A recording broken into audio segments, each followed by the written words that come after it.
నమస్తే, welcome to ANN వార్తాపత్రికల వార్తా విశ్లేషణకి స్వాగతం. నేను మీ లక్ష్మీనాగ్ నరహరిశెట్టి. ముందుగా మనం మహాదినపత్రికలో ఏం ప్రచురించారో చూద్దాం.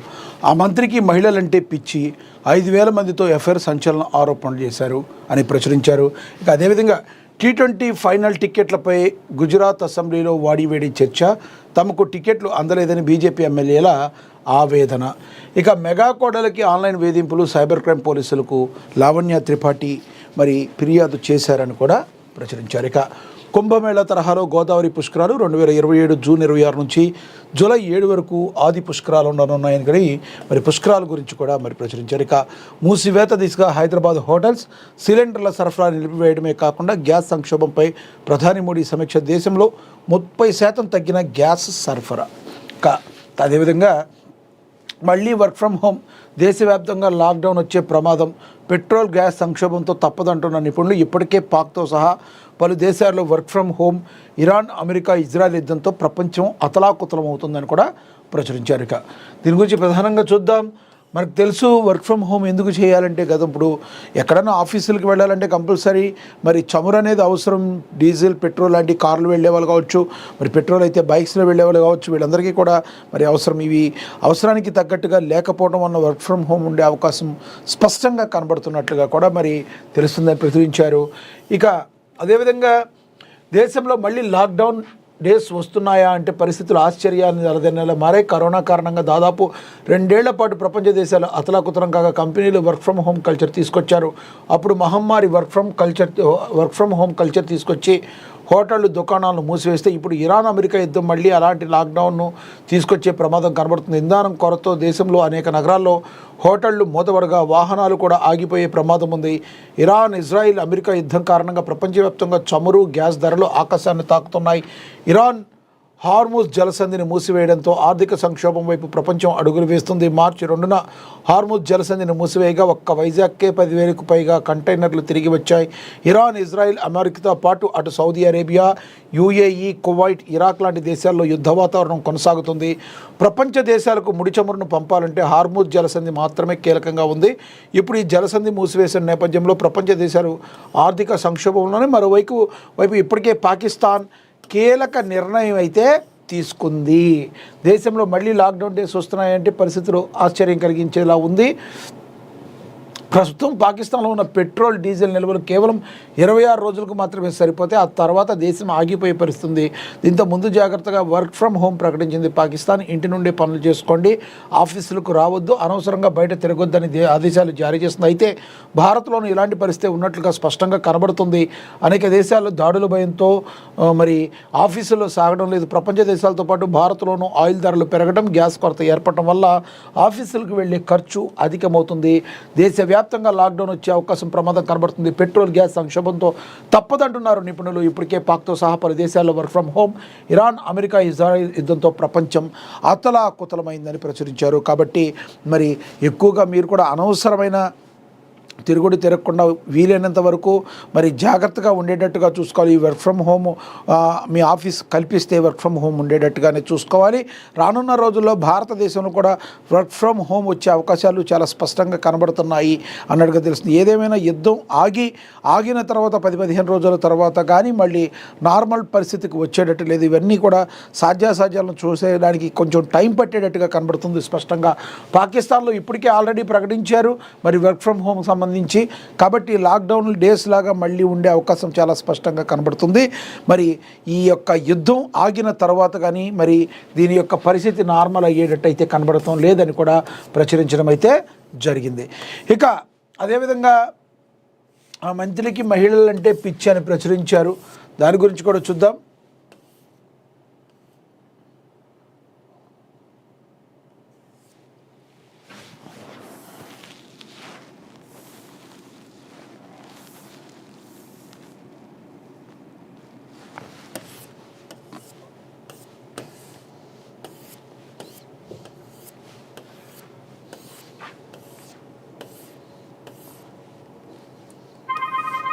సో తర్వాత చూస్తే మూసివేత దిశగా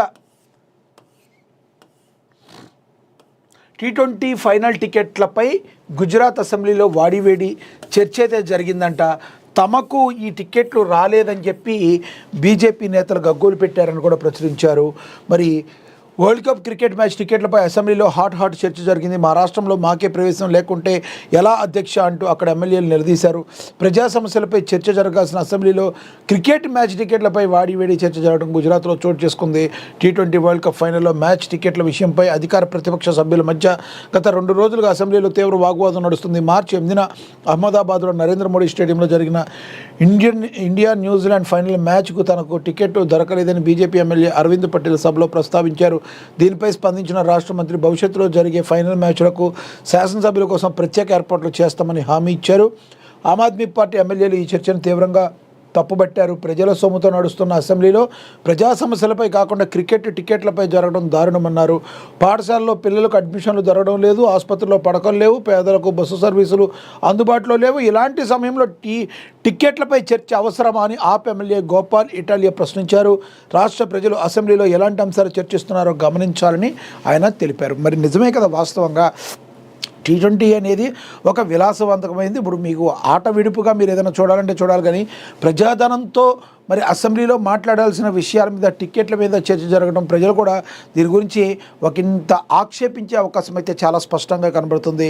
కాకపోతే చెప్పారంట, మరి హామీ ఇచ్చారు, వచ్చే ఎప్పుడైనా ఫైనల్స్ ఏమన్నా నెక్స్ట్ టైం ఏదన్నా ఉంటే కంపల్సరీ ఎమ్మెల్యేలకి సపరేట్గా ఒక గ్యాలరీ ఏర్పాటు చేస్తామని హామీ ఇచ్చారు. కానీ దీన్ని అయితే ఆప్ అయితే తీవ్రంగా తప్పు పట్టింది. ఎటువంటి పరిస్థితుల్లో అసెంబ్లీలో చర్చించాల్సిన ఏంటి, మీరు చర్చిస్తుంది ఏంటి అని చెప్పి వాళ్ళు మరి ఒక రకంగా ఆప్ అయితే ఫైర్ అయిందని కూడా ప్రచురించారు. ఇక ఆదిలాబాద్లో కౌన్సిలర్ల బాహాబాహి, మరి అది కూడా మనం చూడొచ్చు. వారు చర్చ కోరుకోలేదు, రచ్చ కోరుకున్నారు. కాంగ్రెస్ బీజేపీ కౌన్సిలర్ మధ్య తొలిపోరు. ఎమ్మెల్యే పాయల్ శంకర్ వైఫల్యాలు కౌన్సిల్పై రుద్దాలను చూస్తున్నారని చైర్పర్సన్ ఫైర్ అయ్యారు. ఆదిలాబాద్ మున్సిపల్ సమావేశం మంగళవారం రసాబసగా మారింది. కాంగ్రెస్ బీజేపీ కౌన్సిలర్ మధ్య వాగ్వాదం జరిగింది. 2 పార్టీల కౌన్సిలర్లు పరస్పరం చొక్కాలు పట్టుకుని బాహాబాహికి దిగారు. ఇరు పార్టీల గందరగోళం మధ్యన చైర్పర్సన్ అనూష అజెండా పాస్ అంటూ ప్రకటన చేసిన తన ఛాంబర్లోకి వెళ్ళిపోయారు. అయితే చర్చ లేకుండానే అజెండాను ఎలా పాస్ చేస్తారని బీజేపీ కౌన్సిలర్ చైర్పర్సన్పై ఆగ్రహం వ్యక్తం చేశారు. వారు చర్చ కోరుకోలేదని రచ్చ కోరుకున్నారని చైర్పర్సన్ మండిపడ్డారు. చైర్పర్సన్ ఛాంబర్ ఎదుట బైఠాయించి నిరసన తెలిపారు. చైర్పర్సన్ కాంగ్రెస్ కౌన్సిలర్ బయటకు రాకుండా బీజేపీ కౌన్సిలర్ అడ్డుకున్నారు. పోలీసుల జోక్యంతో చైర్పర్సన్ బయటకు వచ్చారు. దీంతో దాదాపుగా 3 గంటల పాటు అక్కడ ఉద్రిక్తత వాతావరణం అయితే నెలకొంది. నీటి సమస్యపై చర్చించాలని బీజేపీ కౌన్సిలర్లు డిమాండ్ చేయడం ఉద్రిక్తకు దారితీసింది. కాంగ్రెస్ కౌన్సిలర్లు అజయ్, బీజేపీ కౌన్సిలర్ రాకేష్ మధ్య తోపులాట చోటు చేసుకుంది. పాలకవర్గం సభను నామాత్రంగా నిర్వహించారని బీజేపీ కౌన్సిలర్లు ఆరోపిస్తున్నారు. నీటి సమస్యపై 2.5 ఏళ్లుగా ఎమ్మెల్యే పాయల్ శంకర్ తీవ్ర నిర్లక్ష్యం ప్రదర్శించారని, మహిళా చైర్పర్సన్ను అవమానించే లక్ష్యంతో పాయల్ శంకర్ దురుద్దేశపూర్వకంగా సుదీర్ఘ ఉపన్యాసం చేసి కౌన్సిలర్ను రెచ్చగొట్టి వెళ్లారని కాంగ్రెస్ కౌన్సిలర్లు ఆరోపించారు. పాయల్ శంకర్ నిర్లక్ష్యాన్ని 2.5 ఏళ్ల పనితీరును అడుగడుగున కడిగి పారేస్తామన్నారు. ఆయన కబ్జాల బండారం బయట పెడతామని కౌన్సిలర్ కాంగ్రెస్ నేతలు అయితే ధ్వజమెత్తారు. ఏది ఏమైనప్పటికీ కూడా మున్సిపల్ ఏదైతే సభ ఉందో ఇది రసాబసగా మారింది. నీటి సమస్య గురించి సభలో జరగాలని బీజేపీ కౌన్సిలర్లు మరి పట్టుపట్టినప్పటికీ కూడా మరి అక్కడున్న సిచ్యువేషన్ అలా అనిపించలేదు. ఇది కేవలం కూడా రౌడీ రాజ్యంగా చేయాలని బీజేపీ చూస్తుందని బండారి అనుష సతీష్ చెప్పడం అయితే జరిగింది. ఏదేమైనప్పటికీ ఆదిలాబాద్లో కౌన్సిలర్లు ఫస్ట్ టైం ఇలా బాహాబాహికి దిగారు. ఇది ప్రజాస్వామ్యానికి చేటు చేకూరుస్తున్న అంశమని మనకందరికీ అయితే స్పష్టంగా అర్థమవుతుంది. అదేవిధంగా కుంభమేళా తరహాలో మరి గోదావరి పుష్కరాలు, దీని గురించి కూడా చూద్దాం.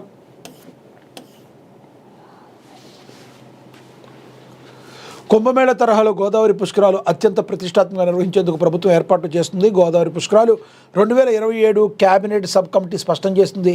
తెలంగాణ బ్రాండ్ మార్మోగేలా, మన సంస్కృతి సాంప్రదాయాలను ప్రతిబింబించేలా శాశ్వత ప్రాతిపదికన పనులు చేపట్టాలని సంబంధిత అధికారులను ఆదేశించింది. మంగళవారం సచివాలయం రాష్ట్ర ఐటీ పరిశ్రమల శాఖ మంత్రి దుద్దిళ్ల శ్రీధర్ బాబు అధ్యక్షతన ఇది నిర్వహించడం అయితే జరిగింది. ఇక 2027 జూన్ 26 నుంచి జూలై 7 వరకు ఇది పుష్కరాలు మనకు తెలుసు. మందని కావచ్చు, ఇక్కడ బాసర దగ్గర నుంచి భద్రాద్రి వరకు కూడా మరి విపరీతమైన గోదావరి నదీ పరివాహక ప్రాంతం ఉంది. ఈ సంబంధిత దగ్గర ప్రాంతాలు మందని, బాసర, భద్రాద్రి కొత్తగూడ, ఈ సంబంధిత ప్రాంతాలు ఎక్కడైతే ఉన్నాయో ఇక్కడ అన్నిటి కూడా పుష్కర ఘాట్లు ఏర్పాటు చేసే అవకాశం చాలా స్పష్టంగా అయితే మనకైతే కనబడుతుంది తెలంగాణలో. ఇక తొలి సమావేశంలో సభ్యులు తుమ్మల నాగేశ్వరరావు, కోమటిరెడ్డి వెంకటరెడ్డి, కొండా సురేఖ, పొంగులేటి శ్రీనివాసరెడ్డి, సీతక్క, అడ్లూరి లక్ష్మణ్ కుమార్, ప్రభుత్వ సలహాదారు సుదర్శన్ రెడ్డిలు పాల్గొన్నారు. పుష్కరాల నిర్వహణ తేదీలు, సంబంధిత శాఖల సన్నద్ధత, భవిష్యత్తు కార్యాచరణ సమీక్షించి అధికారులకు దిశానిర్దేశం చేశారు. మరి సీఎం రేవంత్ రెడ్డి నేతృత్వంలోని ప్రజాప్రభుత్వం సరస్వతి పుష్కరాలు, సమ్మక్క సారక్క జాతరను అత్యంత వైభవంగా నిర్వహించినారు. అదే స్ఫూర్తితో రెట్టించిన ఉత్సాహంతో రాబోయే గోదావరి పుష్కరాలను అత్యంత ప్రతిష్టాత్మకంగా నిర్వహించే ఏర్పాట్లు చేస్తున్నామని 2027 జూన్ 26 నుంచి జూలై 7 వరకు అది ఆది పుష్కరాలు, 2028 జూలై 13 నుంచి 24 వరకు అంత్య పుష్కరాలు నిర్వహించాలని వేద పండితులు నిర్ణయించారన్నారు. సుమారుగా 8 కోట్ల మంది భక్తులు ఈ పుష్కరాలకు తరలివచ్చే అవకాశం ఉందని, అందుకు అనుగుణంగానే గోదావరి నది ప్రవహించే జిల్లాల్లో ప్రముఖ దేవాలయాలను అనుసంధానిస్తూ 96 ప్రాంతాలను పుష్కరాల కోసం ప్రత్యేకంగా ఏర్పాటు చేశామన్నారు. గత పుష్కరాల అనుభవాల దృష్టిలో ఉంచుకుని ఆయా చోట్ల క్షేత్రస్థాయిలో వాస్తవ పరిస్థితులకు అనుగుణంగా ఘాట్లు, రోడ్లు, ఇతర మౌలిక సదుపాయాల అభివృద్ధికి రాష్ట్ర జిల్లా ప్రణాళికలు ప్రత్యేకంగా రూపొందిస్తున్నారన్నారు. రాబోయే వర్షాకాలాన్ని దృష్టిలో ఉంచుకుని వీలైనంత వేగంగా పనులను ప్రారంభించేలా ముమ్మర కసరత్తు చేస్తున్నామన్నారు. ఈ నెల చివరి నాటికి డిపిఆర్లను పూర్తి చేయాలని లక్ష్యంగా నిర్దేశించుకున్నారన్నారు. తొలి దశ భాగంలో యుద్ధ ప్రాతిపదికన పనులు చేపట్టేందుకు రద్దీ అధికంగా ఉండే 9 ప్రాంతాలు టైర్ 1 కింద ఎంపిక చేశామన్నారు. సమన్వయ లోపం తలెత్తకుండా బుధవారం పుష్కరాల నిర్వహణకు గోదావరి పుష్కరాల నిర్వహణకు ప్రత్యేకంగా స్పెషల్ ఆఫీసర్, శాఖల వారీగా నోడల్ అధికారులు నియమిస్తామని తెలిపారు. ప్రతి ఘాటు దగ్గర ట్రాఫిక్ క్రమబద్ధీకరణ, ఎమర్జెన్సీ రూట్, అత్యాధునిక వైద్య సౌకర్యాలు, పార్కింగ్ తదితర అంశాలపై ప్రధానంగా దృష్టి సారించామన్నారు. పుష్కర ఏర్పాట్లో రాజీ పడే ప్రసక్తి లేదని, పనుల్లో నాణ్యతకు పెద్దపీట వేస్తున్నామన్నారు. ఎలాంటి లోటుపాట్లు తలెత్తకుండా అత్యంత పకడ్బందీగా వ్యవహరించాలని అధికారులను ఆదేశించారు. మరి అదేవిధంగా చూసుకుంటే మనకు తెలుసు 12 ఏళ్లకు ఒకసారి పుష్కరాలు వస్తాయి. ప్రభుత్వం, తెలంగాణ రాష్ట్ర ప్రభుత్వం కూడా ఎంతో ప్రతిష్టాత్మకంగా దీన్ని తీసుకుందని చెప్పి మనకైతే స్పష్టంగా అర్థం అవుతుంది. ఇక అదేవిధంగా ఆగిన సరఫరా, డిస్ట్రిబ్యూటర్ నుంచి 10 కిలోల వాణిజ్య సిలిండర్ల సరఫరా దాదాపు ఆగిపోయింది. హాస్టళ్లకు, ఆసుపత్రులు లాంటి అత్యవసర విభాగాలకు ఎస్మా నుంచి మినహాయింపు ఇచ్చారు. గ్యాస్ సరఫరా విషయంలో కొన్ని విభాగాలకు పరిమితులు విధించారు. యుద్ధం కారణంగా సరిపడినంత గ్యాస్ సరఫరా లేకపోవడంపై ఉన్నత స్థాయిలో కమిటీ ఏర్పాటు చేశారు. అందులో ఉన్న గ్యాస్ ఏ రంగాలకు సరఫరా చేయించాలన్న దానిపై అధ్యయనం చేస్తున్నారు. కమిటీ సిఫార్సుల మేరకు ఆయిల్ కంపెనీలు గ్యాస్ సరఫరాను కొనసాగిస్తున్నాయి. గృహ వినియోగదారులు గ్యాస్ను పొదుపుగా వాడుకోవాలని, అవకాశం ఉన్నంత వరకు ఇండక్షన్ స్టవ్ లాంటి వాటిని వాడుకోవాలని అధికారులు సూచించారు. ఇరాన్ ఇజ్రాయిల్ యుద్ధంతో హోటల్లో పరిశ్రమ సంక్షోభంలో పడింది. మంగళవారం నుండి బెంగళూరు సిటీలోని హోటల్స్ అన్ని గ్యాస్ కొరత కారణంగా మూసివేయగా చెన్నై, హైదరాబాద్లోనూ ఇదే పరిస్థితి నెలకొంది. హైదరాబాద్ హోటల్స్ అసోసియేషన్ మంగళవారం సమావేశమై కీలక నిర్ణయం తీసుకుంది.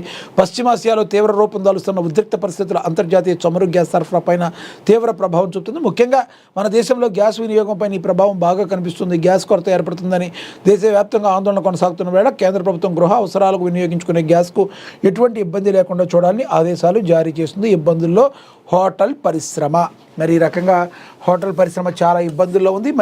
అందులో నిన్న కూడా మనం చెప్పుకున్నాం, అందులో వర్క్ చేసే వాళ్ళకి చాలా ఇబ్బందులు ఉండే అవకాశం అయితే కనబడుతుంది.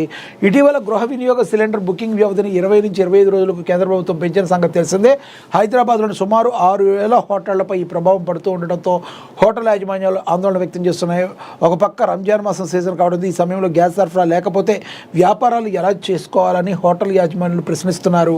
గ్యాస్ కొరతపై స్పందించిన డిస్ట్రిబ్యూటర్ల అసోసియేషన్, తెలంగాణ రాష్ట్రంలో గ్యాస్ కొరతపై డిస్ట్రిబ్యూటర్ల అసోసియేషన్ అధ్యక్షుడు జగన్మోహన్ రెడ్డి స్పందించారు.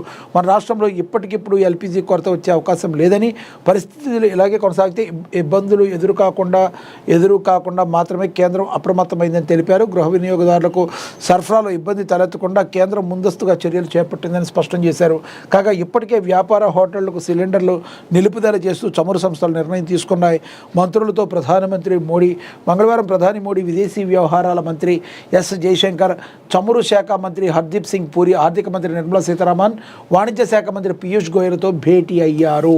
ఎటువంటి పరిస్థితుల్లో ఇది ఇప్పుడైతే మనకైతే ఏ ప్రభావం లేదు, కానీ రానున్న రోజుల్లో అయితే కొంత ఇబ్బంది పడకుండా ఉండడానికి కేంద్రం ముందస్తు చర్యలు తీసుకుంది అని చెప్పడం అయితే జరుగుతుంది. ఇక మెగా కోడలపై ఆన్లైన్ వేధింపులు, సోషల్ మీడియాలో అసభ్యకర వ్యాఖ్యలు చేస్తూ తమ పరువుకు భంగం కలిగించేలా ఆన్లైన్ వేధింపులకు పాల్పడుతున్నారని ఆరోపిస్తూ సినీ నటి లావణ్య త్రిపాఠి సైబర్ క్రైమ్ పోలీసులను ఆశ్రయించారు. ఈ మేరకు హైదరాబాద్ సైబర్ క్రైమ్ పోలీస్ స్టేషన్లో ఫిర్యాదు చేశారు. దీంతో పోలీసులు ఐటీ చట్టం సెక్షన్ 67తో పాటు భారత న్యాయ సంహిత 78, 79 కేసు నమోదు చేసి దర్యాప్తు ప్రారంభించారు. పోలీసులు తెలిపిన వివరాల ప్రకారం ఒక అకౌంట్ ద్వారా తనపై తన కుటుంబ సభ్యులు లక్ష్యంగా చేసుకున్న పలు పోస్టులు, కామెంట్లు, దూషణలు, సంబంధాలపై అసభ్య వ్యాఖ్యలు చేస్తున్నారని లావణ్య ఫిర్యాదులో పేర్కొన్నారు. ఇలాంటి ఎవరు చేసినా కూడా పోలీసులు సహించారు. అందులో ఒక మహిళ మీద ఇలా చేయటం అనే దాన్ని మరి తీవ్రంగా ఖండిస్తారు. ఎటువంటి పరిస్థితుల్లో చేసిన వాళ్ళకైతే తగిన బుద్ధి చెప్పే అవకాశం అయితే చాలా స్పష్టంగా కనబడుతుంది. ఇక ఖమ్మం వెలుగుమట్ల బాధితులకు ఇంటి పట్టాలు, ఇందిరమ్మ ఇళ్ళు, 412 మంది గుర్తింపులు, 750 నివాసాలు కూల్చేసిన అధికారులు. నిజమైన అర్హులకు అన్యాయం జరిగిందంటూ బాధితుల ఆవేదన. ఖమ్మం జిల్లా కేంద్రంలోని వెలుగుమట్ల భూదాన్ భూమి నిర్వాసితులు సమస్య పరిష్కార దిశగా ప్రభుత్వం చర్యలు ప్రారంభించింది. వారికి ఇళ్ల స్థలాలు ఇచ్చేందుకు ఏర్పాటు చేసిన మొత్తంగా 750 నివాసాలు కూల్చివేయగా సమగ్ర విచారణ జరిపి 412 మంది అర్హులుగా తీర్చారు. బుధవారం రోజు ఉప ముఖ్యమంత్రి బట్టి విక్రమార్క, మంత్రి పొంగులేటి శ్రీనివాసరెడ్డి, తుమ్మల నాగేశ్వరరావుల చేతుల మీదుగా ఇంటి పట్టాలు, ఇందిరమ్మ ఇళ్లు మంజూరు పత్రాలు అందజేయనున్నారు. అందుకోసం మంగళవారం సాయంత్రం ఖమ్మం కలెక్టర్ కార్యాలయంలో టోకెన్లు పంపిణీ చేశారు. ఎక్కడ భూమిని ఇస్తారనే సమాచారం అధికారులు ఇంకా ఇవ్వలేదు. అయితే చాలామంది బాధితులు టోకెన్లు తమకు ఇవ్వలేదని, నిజమైన అర్హులకు అన్యాయం చేశారని కొందరు కన్నీటి పర్యంతమయ్యారు. అదనపు కలెక్టర్ టోకెన్లు రాని గుడిసెవాసం నుంచి దరఖాస్తులు స్వీకరించారు. మళ్లీ దర్యాప్తు చేసి అర్హులైన వారికి ఇళ్ల స్థలాలు ఇస్తామని హామీ ఇచ్చారు. కాగా పట్టాల కోసం టోకెన్లు తీసుకున్న వారు ఆనందం వ్యక్తం చేస్తుండగా, టోకెన్లు రాని వారి మాత్రం తీవ్ర ఆవేదన అయితే వ్యక్తం చేస్తున్నారు. మరి ఏ ప్రభుత్వం అయినా కూడా ముందుగానే ఆ టోకెన్లు ఇచ్చి మరి ఈ ప్రభుత్వం కూడా ముందుగానే చేస్తుంటే ఇంత ప్రాబ్లం అయ్యుండేది కాదు. ఓవరాల్గా మరి ఇది ఎంతవరకు పెడుతుంది ఏంటి, మిగతా వారికి కూడా రావాలని చెప్పి అందరూ కూడా కోరుకుంటున్న పరిస్థితే మనం గమనించవచ్చు.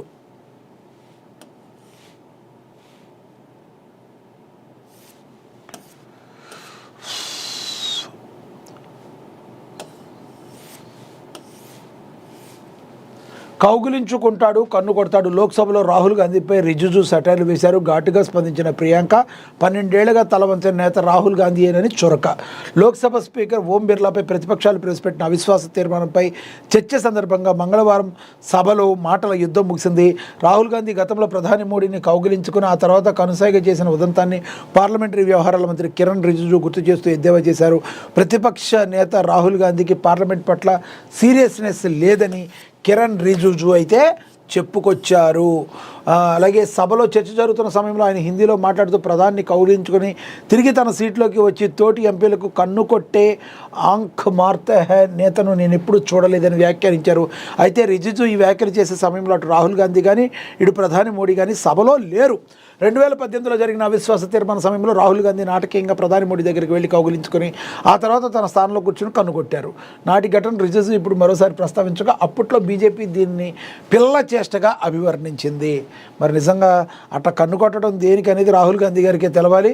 రిజిజు ప్రసంగం ముగిసిన వెంటనే రాహుల్ సోదరి ఎంపీ ప్రియాంక గాంధీ వద్రా ఘాటుగా స్పందించారు. గత 12 ఏళ్లుగా తలవంచిన ఏకైక నాయకుడు రాహుల్ గాంధీ మాత్రమే, అందుకే ఆయన ఏం చెప్పినా మీరు జీర్ణించుకోలేకపోతున్నారన్నారు, చురకలు అంటించారు. మరోవైపు రిజిజు తన ప్రసంగంలో మాజీ ప్రధాని జవహర్లాల్ నెహ్రూను ప్రస్తావించడానికి కూడా ప్రియాంక తప్పుపట్టారు. సాధారణంగా నెహ్రూను తిట్టిపోసే వీరు ఇప్పుడు అప్పటి స్పీకర్ జీవి మావలంకర్ను సమర్థిస్తూ నెహ్రూ చేసిన ప్రసంగాన్ని మెచ్చుకుంటున్నారు. ఇది చూస్తుంటే నాకు నవ్వు వస్తుందని ఆమె చెప్పడం అయితే జరిగింది. ఏదేమైనప్పటికీ ఆ సభలో అప్పుడు మోడీ కానీ రాహుల్ గాంధీ కానీ లేరని కూడా మనకి తెలుస్తుంది.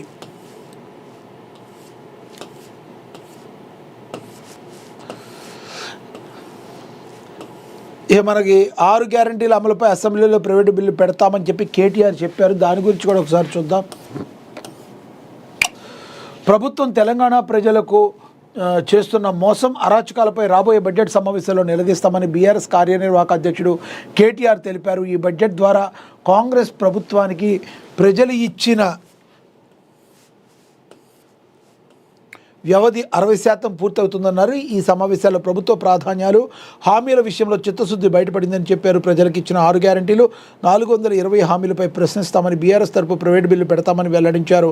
కాంగ్రెస్ ప్రభుత్వానికి అసెంబ్లీ నడపడం ఇష్టం లేదన్న కేటీఆర్ పేదల ఇళ్లపై బుల్డోజర్లు నడుపుతున్న అట్లే అసెంబ్లీలో కూడా బుల్డోజ్ చేయాలని చూస్తున్నారని కేటీఆర్ మండిపడ్డారు. సీఎం రేవంత్ రెడ్డి మాటకే జీరో వాల్యూ ఉందని, ఏం చేస్తున్నారో ఆయనకే అర్థం కావట్లేదని కేటీఆర్ అయితే ఎద్దేవా చేశారు. ఇక యుద్ధం 11వ రోజు కూడా భీకరంగా సాగుతుంది, మనకి తెలుసు పరిస్థితులు. మరి ఇదే రకంగా కొనసాగితే మరి పరిస్థితులు ఏ విధంగా ఉంటాయన్నది మరి తెలుసు యుద్ధం ఆగడం లేదు, మరి అధినేతను కోల్పోయిన ఇరాన్ తలవంచేదేలే తగ్గేదేలే అంటుంది. యుద్ధం మీరు ఆరంభించారు, మేము ముగిస్తామంటూ ఇరాన్ హెచ్చరికలు జారీ చేస్తుంది. పశ్చిమాసియాలో 11వ రోజు కూడా భీకర యుద్ధం జరుగుతుంది. 100 మందికి పైగా ఇరాన్ సైనికులు చనిపోయినట్లు ఇజ్రాయెల్ ఆల్రెడీ ప్రకటించింది. 6 విమానాశ్రయాలపై దాడి చేసినట్టుగా పేర్కొంది. ఇజ్రాయెల్ అమెరికా స్థావరాలే లక్ష్యంగా ఇరాన్ 33వ విడత డ్రోన్లు క్షిపణుల వర్షాన్ని అయితే కురిపించిందని కూడా ప్రచురించారు. ఇక మనకి తెలుసు అమెరికాకు చెందిన 2 అత్యాధునిక MQ-9 రీకర్ డ్రోన్లను ధ్వంసం చేసిన వీడియోను ఇరాన్ పంచుకుంది. అటు తుర్కీలో ప్రవేశించిన ఇరాన్ బాలిస్టిక్ మిసైల్లోనూ నాటో కూల్చివేసింది. బహ్రెయిన్లో ఇరాన్ భారీ డ్రోన్ దాడి చేసింది. బాంబు పేలుళ్లతో టెహ్రాన్ దద్దరిల్లగా ఇజ్రాయిల్, సౌదీ, కువైట్లపై ఇరాన్ ప్రతి దాడి చేసింది. దీర్ఘకాలిక యుద్ధానికి ఇరాన్ సిద్ధమని ప్రకటించింది. మరి యుద్ధంగా ఇది ఆగపోతే మాత్రం ప్రపంచవ్యాప్తంగా కూడా చాలా ప్రాబ్లమ్స్ వచ్చే అవకాశం చాలా స్పష్టంగా కనబడుతుంది. ఆ మంత్రికి మహిళలంటే పిచ్చి, 5,000 మందితో అఫైర్, సంచలన ఆరోపణలు. కేరళ రాజకీయాలు హాట్గా మారాయి. కేరళ రవాణా శాఖ మంత్రి కేబీ గణేష్ కుమార్ను తాను 5,000 మంది మహిళలతో ప్రేమాయణం జరిపానని ఇటీవల చేసిన వ్యాఖ్యలు రాష్ట్రంలో ప్రకంపనలు సృష్టించాయి. అతడిపై కఠిన చర్యలు తీసుకోవాలని రాష్ట్ర వ్యాప్తంగా నిరసనలు వెల్లువెత్తుతున్నాయి. ఈ నేపథ్యంలో కేరళలోని SNDP జనరల్ సెక్రటరీ వెళ్లపల్లి నటేషన్ మంత్రి కేబీ గణేష్ కుమార్పై సంచలన ఆరోపణలు చేశారు. మంత్రి కేబీ గణేష్ కుమార్కు మహిళలు గోల్డ్ అంటే పిచ్చి, అతడు కామాంధుడు, అతడు ఎప్పుడూ కూడా చీప్ మేనర్లో మాట్లాడతాడు. వెంటనే పినరయి విజయన్ అతనిపై చర్యలు తీసుకోవాలి. మంత్రిగా ఉన్నవాళ్ళు ఎవరైనా తాను 5,000 మందితో మహిళలతో అఫైర్ పెట్టుకున్నానని ఎవడన్నా మాట్లాడతాడా? ఇలాంటి వారు క్యాబినెట్కు మచ్చ. తక్షణమే గణేష్ కుమార్పై చర్యలు తీసుకోవాలని సీఎం పినరయి విజయన్ను డిమాండ్ చేస్తున్నా అని చెప్పి SNDP జనరల్ సెక్రటరీ వెళ్లపల్లి నటేషన్ బగ్గుమన్నారు. మరి ఎవరైనా అట్లా మాట్లాడతారా? అతనికి ఇదొక పిచ్చిలాగా ఉందని చెప్పి మాట్లాడటం అయితే జరిగింది. ఇక పాయల్ శంకర్వి చిల్లర రాజకీయాలు బండారి సతీష్ తెలిపారు. ఆదిలాబాద్ ఎమ్మెల్యే పాయల్ శంకర్వి చిల్లర రాజకీయాలు మానుకోవాలని ఆదిలాబాద్ మున్సిపల్ చైర్పర్సన్ భర్త మాజీ కౌన్సిలర్ బండారి సతీష్ హితవు పలికారు. మంగళవారం జరిగిన మున్సిపల్ కౌన్సిల్ సమావేశంలో ఎక్స్ అఫీషియో సభ్యునిగా గౌరవంగా పక్కన కూర్చోవాల్సింది పోయి సుదీర్ఘ ప్రసంగంతో పాలకవర్గ సమావేశాన్ని వృధా చేశారని, తన పార్టీ కౌన్సిలర్లతో సమావేశం సజావుగా జరగనివ్వలేదని ఆరోపణలు గుర్తించడం అయితే జరిగింది. ఇక పశువులకు పాడి రైతులు టీకా వేయించాలని మంచిర్యాల జిల్లా కలెక్టర్ కుమార్ దీపక్ మరి తెలియజేసినట్టుగా ప్రచురించారు. ఇక అదేవిధంగా సీసీ రోడ్డు పనులకు కంది శ్రీనివాసరెడ్డి భూమి పూజ చేశారు. ఆదిలాబాద్లోని కాంగ్రెస్ ప్రభుత్వం అంటేనే అభివృద్ధికి నిదర్శనమని ఆదిలాబాద్ అసెంబ్లీ నియోజకవర్గ కాంగ్రెస్ పార్టీ ఇన్ఛార్జి కంది శ్రీనివాసరెడ్డి తెలిపారు. అనేక సంక్షేమ పథకాలు అందిస్తూ ప్రజాపాలన సాగిస్తుందన్నారు. మంగళవారం సాత్నాల మండలంలో ఆయన పర్యటించారు. మండలంలోని జామిని గ్రామాన్ని సందర్శించిన ఆయన స్థానికులు ఆయనకు ఘనస్వాగతం పలికారు. అనంతరం మంజూరైన 20 లక్షల ఉపాధి హామీ నిధులతో గ్రామంలోని సీసీ రోడ్డు పనులకు కొబ్బరికాయ కొట్టి భూమి పూజ చేశారు కంది శ్రీనివాసరెడ్డి. కంది శ్రీనివాసరెడ్డి పరామర్శించారు. కొంతమందిని బాధలో దుఃఖంలో ఉన్నవారిని పరామర్శించి కొండంత ధైర్యాన్ని ఇస్తూ ఉంటారు మరి కంది శ్రీనివాసరెడ్డి. అదేవిధంగా ఆదిలాబాద్ నియోజకవర్గం కాంగ్రెస్ పార్టీ ఇన్ఛార్జి మరి మంగళవారం సాత్నాల మండలం న్యూ రాంపూర్ గ్రామాన్ని సందర్శించారు. గ్రామానికి చెందిన పర్నాల ప్రభాకర్ రెడ్డి ఇటీవల అనారోగ్యంతో మృతి చెందడంతో వారిని నివాసానికి వెళ్లి కుటుంబ సభ్యులను పరామర్శించి తమ ప్రగాఢ సానుభూతులు అయితే తెలిపారు. ఇక జాబ్ మేళాలో కూడా కంది శ్రీనివాసరెడ్డి స్ఫూర్తిదాయక ప్రసంగం అయితే చేశారు. చిన్నదైనా పెద్దదైనా ఉద్యోగం ముఖ్యమని, యువత ఖాళీగా ఉండకుండా తమ అర్హతకు తగిన జాబ్ చూసుకోవాలన్నారు. నిజమే కదా, నేను ఇది చదివాను, నేను ఇంకో నేను చదివిన చదువు ఏంటి, నేను చేస్తున్న జాబ్ ఏంటి, ఇట్లా ఆలోచించకుండా యువతరం ప్రస్తుతం ఖాళీగా లేకుండా ఏదో ఒక పనిలో నిమగ్నమై తమ యొక్క ఆశల్ని మరి ఆ పని చేసుకుంటూ ఒక్కొక్క అడుగు ముందు వేసుకుంటూ తద్వారా తమ యొక్క అనుకున్న ఉన్నత శిఖరాలకు ఎదగాలి. కానీ నిరంతరం కూడా కుంగి కుసించిపోయి ఇంట్లోనే కూర్చుంటే ఎక్కడ వేసిన గొంగళి అక్కడ చందంగా ఉంటుందనేది మనం అందరూ కూడా తెలుసుకున్న వాస్తవం. అదే జరుగుతుంది. కాబట్టి ఎవరు కూడా యువత ఖాళీగా ఉండకూడదని కంది శ్రీనివాసరెడ్డి గారు చెప్పడం జరిగింది. ఖానాపూర్ ఎమ్మెల్యే వెడ్మపోజు, జిల్లా గ్రంథాలయ సంస్థ చైర్మన్ మల్లెపూల నరసయ్య తదితరులు ఈ కార్యక్రమంలో పాల్గొన్నారు అని కూడా ప్రచురించారు. ఇక అదేవిధంగా బెల్లంపల్లి నియోజకవర్గ అభివృద్ధికి కృషి చేస్తానని బెల్లంపల్లి జిల్లా ఉమ్మడి జిల్లా ఇన్ఛార్జి జూపల్లి కృష్ణారావు మరి తెలిపారని కూడా ప్రచురించారు. ఇక యువ మోడల్తో మలైకా అరోరా డేటింగ్. బాలీవుడ్లో డాన్సింగ్ క్వీన్స్లో ఒకరిగా సూపర్ ఫ్యాన్ బేస్ ఉన్న సీనియర్ నటీమణుల్లో టాప్లో ఉంటుంది మలైకా అరోరా. 5-10 వయసు దాటిన అందం అభినయంతో కుర్ర హీరోలకు గట్టి పోటీ ఇస్తుంది. ఈ బేటి గతంలో అర్జున్ కపూర్తో చట్టాపట్టాలేసం తిరుగుతూ నెట్టింట హాట్ టాపిక్గా మారిందని తెలిసింది. అర్జున్ కపూర్తో లాంగ్ రిలేషన్షిప్ తర్వాత ఇప్పటికిప్పుడు మరో యువ మోడల్ కమ్ యాక్టర్ సౌరభ్ బేడీతో కనిపిస్తూ టాక్ ఆఫ్ ది ఇండస్ట్రీగా నిలిచారు. ఇద్దరు ఇటీవలే ఓ పార్టీలో కలిసి కనిపించడంతో వీరిద్దరి మధ్య ఏదో నడుస్తుందన్న ఊహాగానాలు అయితే నడిచాయి. ఇచ్చిన చెక్ కూడా బౌన్స్ అయిందని, ఇండస్ట్రీలో సమస్యలు చాలానే ఉన్నాయని, మరీ ముఖ్యంగా హీరోయిన్ దర్శక నిర్మాతల దగ్గర మంచి నిర్మాణ సంస్థలు పలు రకాల ఇబ్బందులు పెడుతున్నాయని, కాకపోతే అప్పుడప్పుడు మాత్రమే ఇలాంటివి బయటపడతాయి. తాజాగా ఓ టాలీవుడ్ హీరోయిన్ కూడా ఇరాన్ నిర్మాణ సంస్థ తన రెమ్యూనరేషన్ ఇవ్వకుండా చాలా ఇబ్బంది పెడుతుందని ఆవేదన వ్యక్తం చేశారు. ఈ మేరకు సోషల్ మీడియాలో పోస్ట్ చేశారు. రన్ రాజా రన్, టైగర్, ఒక్క క్షణం, రాజుగారి గది 2 తదితర సినిమాల్లో హీరోయిన్గా చేసిన సీరత్ కపూర్ చివరిగా 2024లో మనమే, ఉషాపరిణయం చిత్రాల్లో కనిపించారు. ప్రస్తుతం ఆమె ఏ మూవీ చేస్తుందో ఏమో కానీ షూటింగ్ పూర్తయి 4 నెలలు అవుతున్నా తమకు రావాల్సిన పారితోషికం ఇంకా రాలేదని అయితే చెప్పటం అయితే జరిగింది, మనకు తెలుసు. ఇక తదుపరి చూస్తే